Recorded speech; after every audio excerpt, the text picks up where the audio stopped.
कौन से घर में माँ लक्ष्मी सदा निवास करती है? भगवान श्री कृष्ण ने बताई सच्चाई। एक समय की बात है, देवर्षि नारद भगवान श्री कृष्ण से मिलने के लिए द्वारिका नगरी में पधारते हैं। नारद जी को देखकर भगवान श्री कृष्ण कहते हैं, हे देवर्षि पधारिए, द्वारिका नगरी में आपका स्वागत है। आज द्वारिका में आने का क्या प्रयोजन है? देवर्षि नारद कहते हैं, हे प्रभु, मन में आपके दर्शन करने की इच्छा हुई सो चला आया।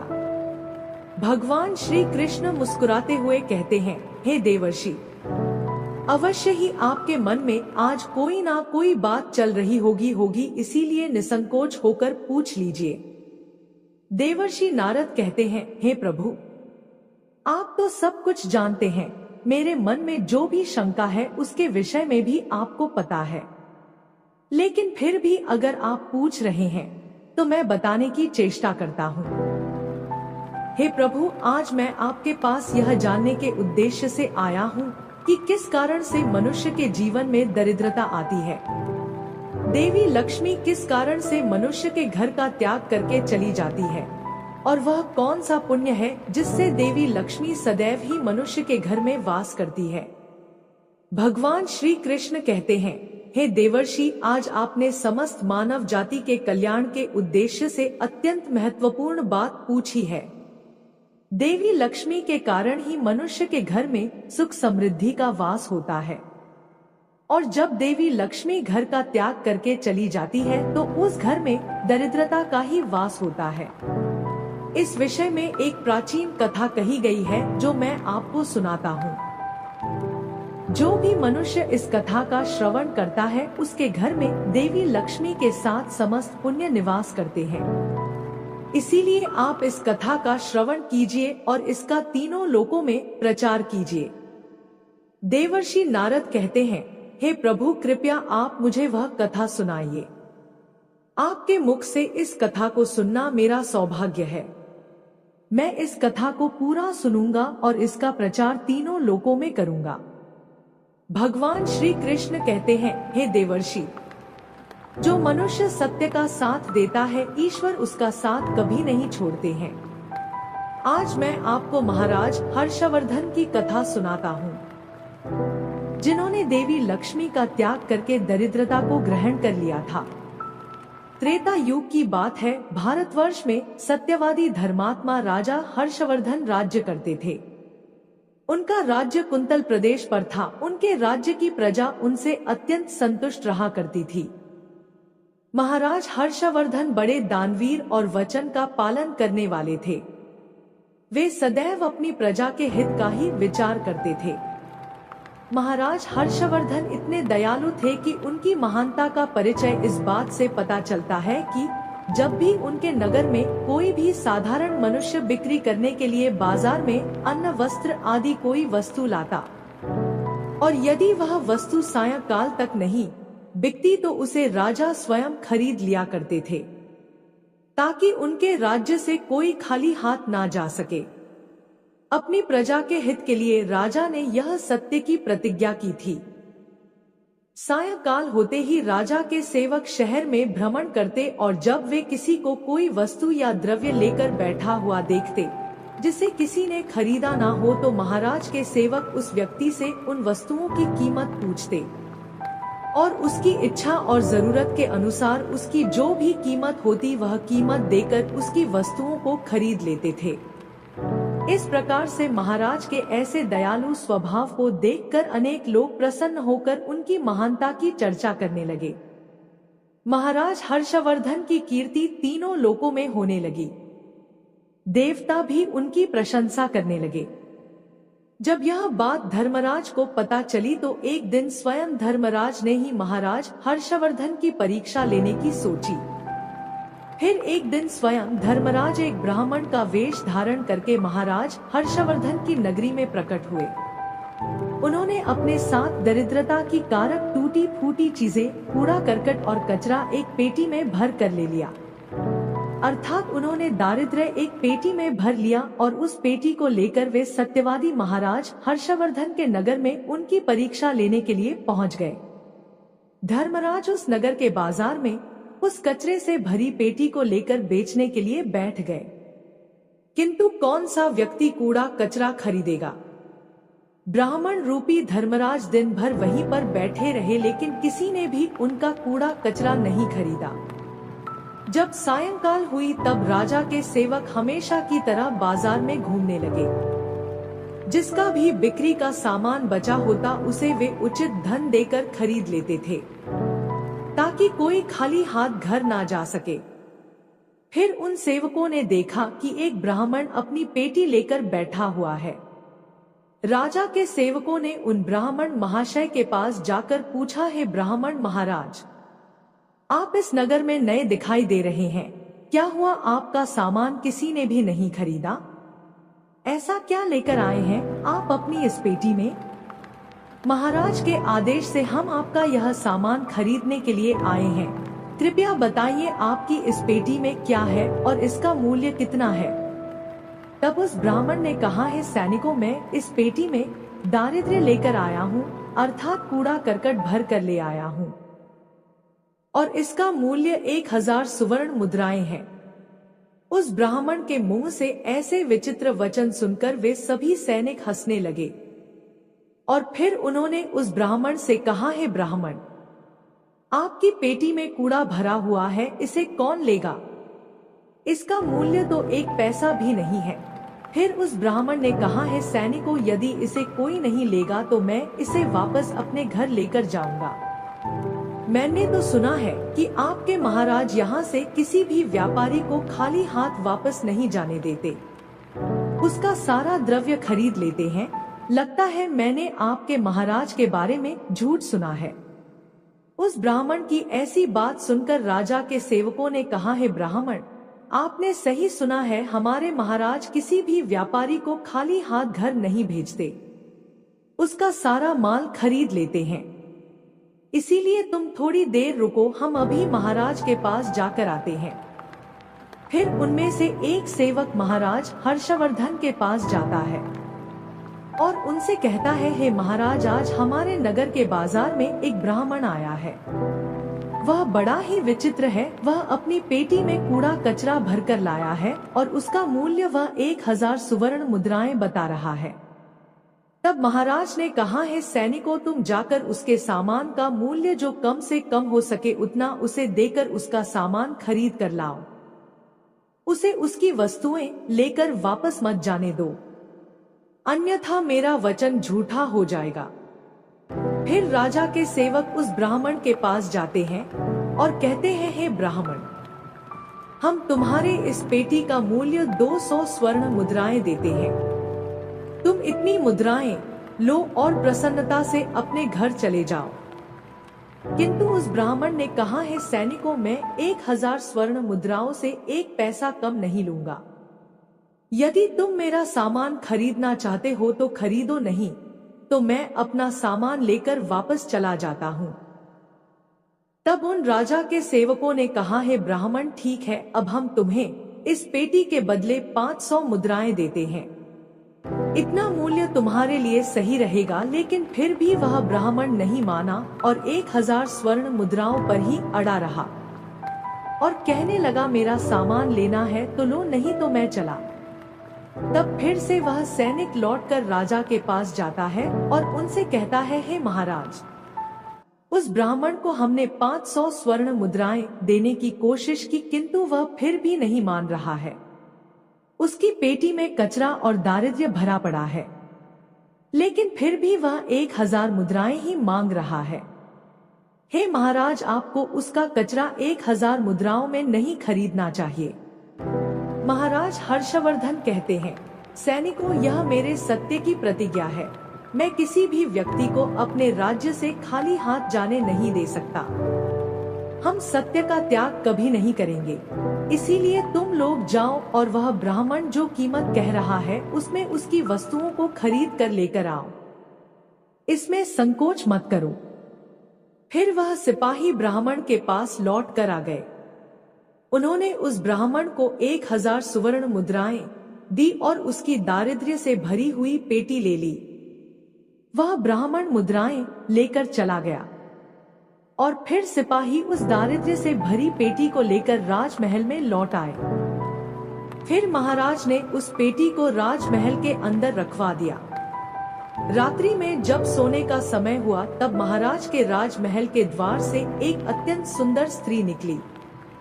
उस स्त्री के 4 हाथ थे, हाथों में कमल पुष्प थे। उस सुंदर स्त्री ने नाना प्रकार के आभूषण धारण किए हुए थे। महाराज महल के बाहर बैठे हुए थे। जब महाराज ने उस अत्यंत सुंदर स्त्री को देखा तो महाराज आश्चर्य में पड़ गए और उन्होंने उस स्त्री से पूछा, हे देवी, आप कौन हैं? इस रात्रि के समय में आप यहाँ पर क्या कर रही हैं? आप कहाँ से आ रही है और कहाँ पर जा रही है? महाराज की ऐसी बात सुनकर वह स्त्री बोली, हे राजन, मैं तुम्हारे राज्य की लक्ष्मी हूँ। आप सत्यवादी धर्मात्मा है, इसी कारण से मैं आपके राजमहल में निवास करती हूँ। किंतु आज आपके राजमहल में दारिद्र्य आ गया है और जहाँ पर दारिद्र्य रहता है उस स्थान पर लक्ष्मी निवास नहीं करती है।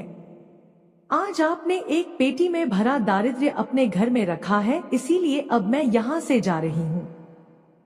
तब महाराज हर्षवर्धन ने हाथ जोड़कर प्रणाम करके देवी लक्ष्मी से कहा, है मां लक्ष्मी, आपकी जैसी इच्छा, मैं अपने वचन और प्रतिज्ञा से बंधा हुआ हूँ। मैं अपना वचन नहीं तोड़ सकता। इस कारण से मैं उस दारिद्र्य से भरी पेटी को लेने से मना नहीं कर सकता था। कृपया आप मुझे क्षमा कीजिए। तब देवी लक्ष्मी महाराज के राजमहल का त्याग करके चली जाती है। थोड़ी देर बाद राजा ने एक बहुत ही सुंदर युवा पुरुष को राजमहल के दरवाजे से निकलते देखा तो महाराज ने उससे पूछा, हे देव, आप कौन हैं? यहाँ पर कैसे आए और आप कहाँ जा रहे हैं? उस सुंदर पुरुष ने कहा, हे राजन, मेरा नाम दान है। आप सत्यवादी धर्मात्मा है, सदैव धर्म का पालन करते हैं, इसी कारण से मैं आपके राजमहल में निवास करता था। किंतु अब देवी लक्ष्मी आपके राजमहल को त्याग कर चली गई है। लक्ष्मी के बिना आप दान कहाँ से करेंगे, इसीलिए मैं भी अब आपको छोड़कर जा रहा हूँ।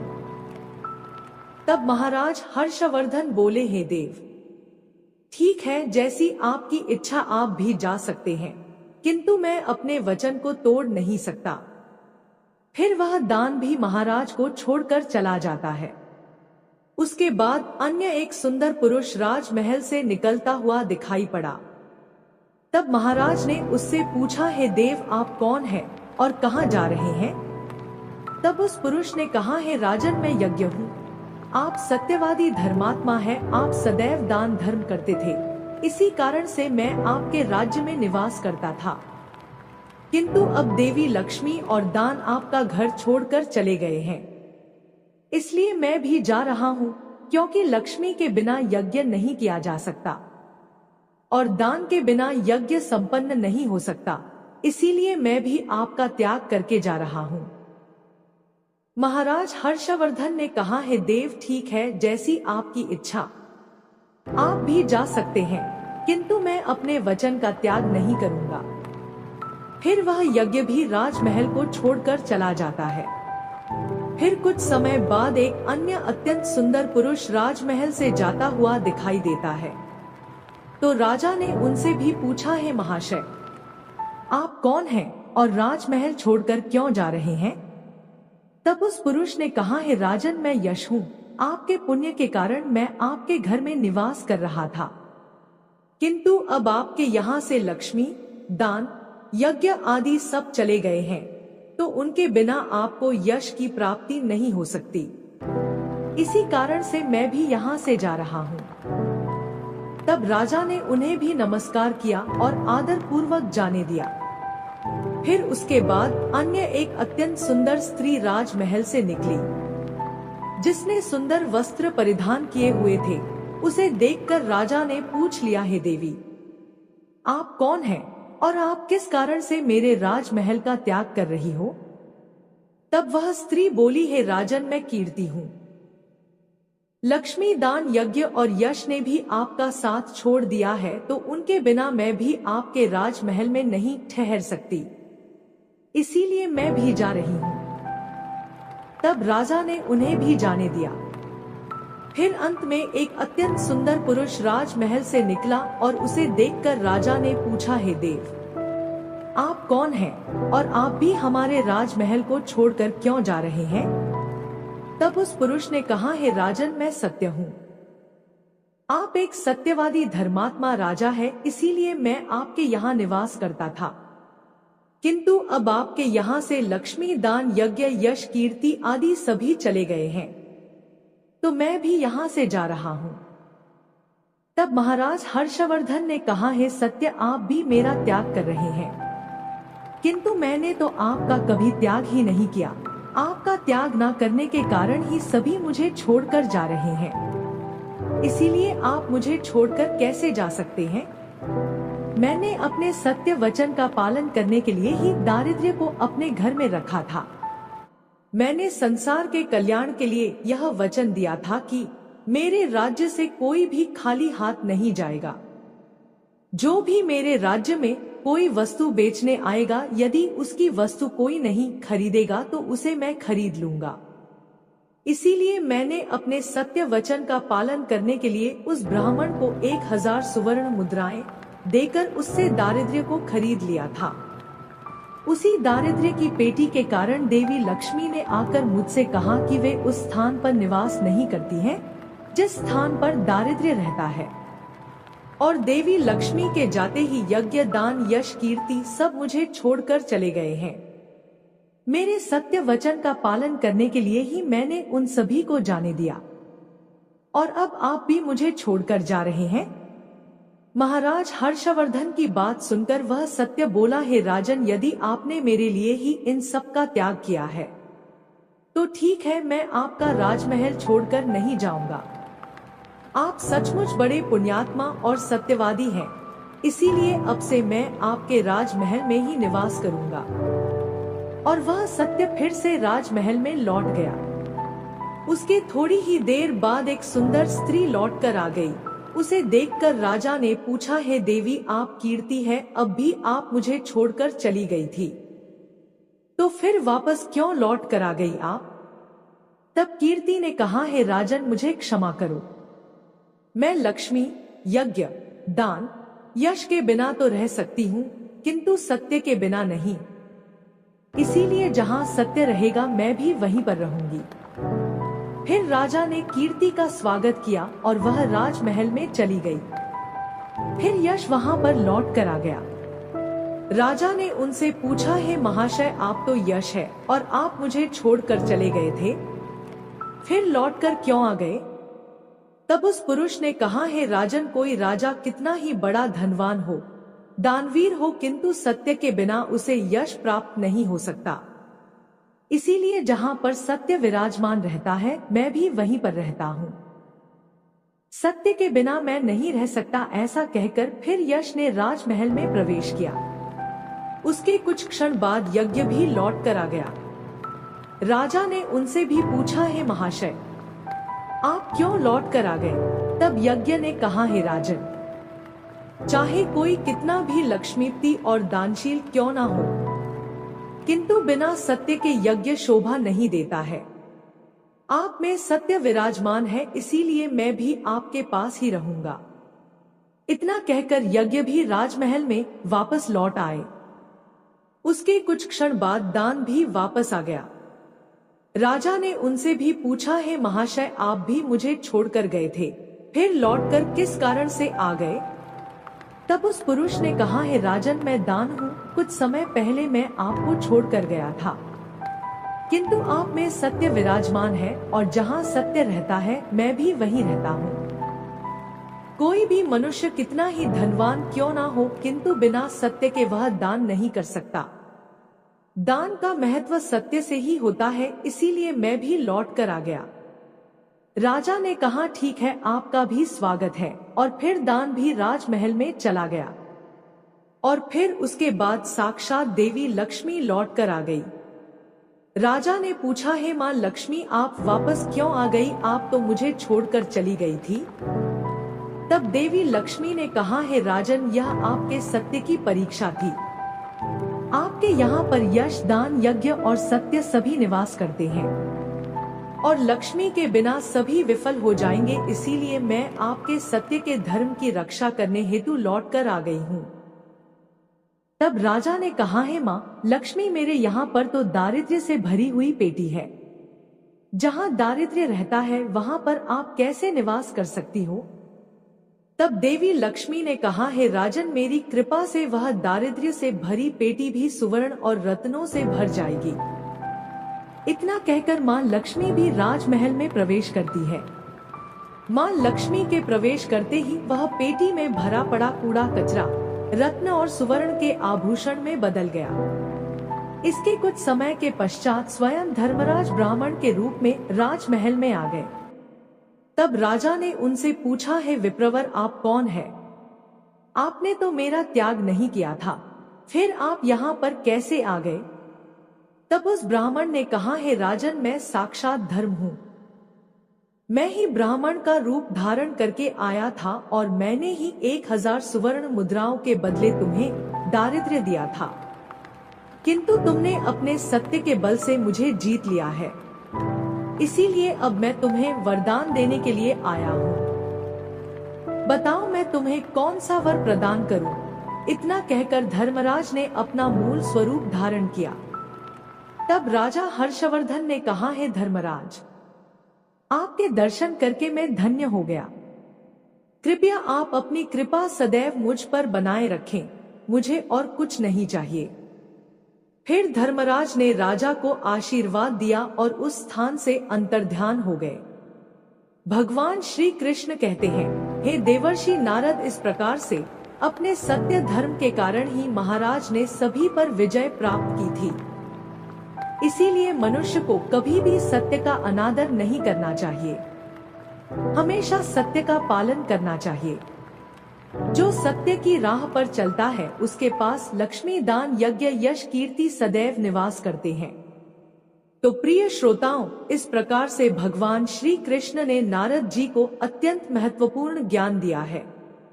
आपको यह कथा कैसी लगी कमेंट करके अवश्य बताएं।